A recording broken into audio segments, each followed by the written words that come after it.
20वें पारे की एक आयत है, अम्मन युजीबुल मुस्तर्रा इज़ा दआहु व यक्शिफुस सूआ।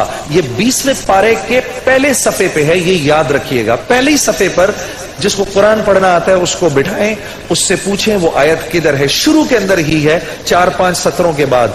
अम्मन युजीबुल मुस्तर्रा इज़ा दआहु व यक्शिफुस सूआ। जो ये पढ़ेगा, अब सुनिए उसको क्या क्या मिलेगा। सबसे पहले कि इस आयत को जो हर नमाज के बाद पढ़ेगा, उसके बाद अगर वो दुआ करेगा, अल्लाह रब्बुल इज्जत फिलफौर उसकी उस दुआ को कबूल फरमाएंगे। और अगर फिलफौर कबूल फरमाएंगे। और अगर अल्लाह अपने इल्म से जानते हैं कि थोड़ी देर बाद इसका कबूल होना जरूरी है, थोड़ी देर बाद कबूल करेंगे। इस विर्द का करने वाले की औलाद को अच्छे रिश्ते मिलेंगे।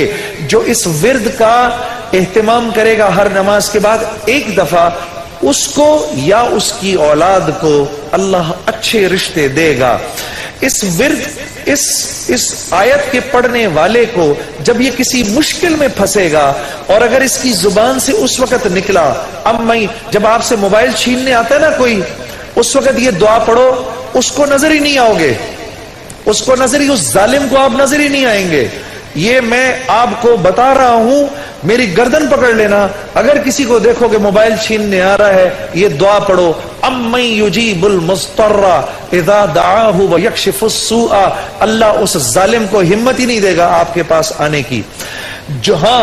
और अगर कोई गम मुसलसल 6-7 दिनों से आपकी तरफ मुतवज्जे है, कोई खौफ या कोई गम आपकी तरफ मुतवज्जे है, माँ बाप में से किसी का इंतकाल, भाई बहनों में से किसी का इंतकाल, औलाद की तरफ से कोई गम मिल रहा है, इसका विर्द बढ़ा दो। अव्वल आखिर 11 दफा दुरूद शरीफ पढ़कर इसको 300 दफा दिन में पढ़ो, अल्लाह उस गम और खौफ को दूर कर देगा। ये विर्द पढ़ने वाला अल्लाह कभी इसको नामुराद नहीं करेगा। ये जो दुआ मांगेगा, अम्मन युजीबुल मुस्तर्रा इज़ा दआहु व यक्शिफुस सूआ, अल्लाह इसकी दुआ पूरी करेगा। और आखिर वाली बात तो सबसे अच्छी है कि वो अल्लाह, वो हमसे मोहब्बत करने वाला अल्लाह, जो इसका विर्द दिन में 300 दफा करेगा, अल्लाह उसके दिल को अपनी मोहब्बत से मुनव्वर कर देगा। अम्मन युजीबुल मुस्तर्रा, पढ़ेंगे ना इंशाअल्लाह। अम्मन युजीबुल मुस्तर्रा इज़ा दआहु व यक्शिफुस सूआ,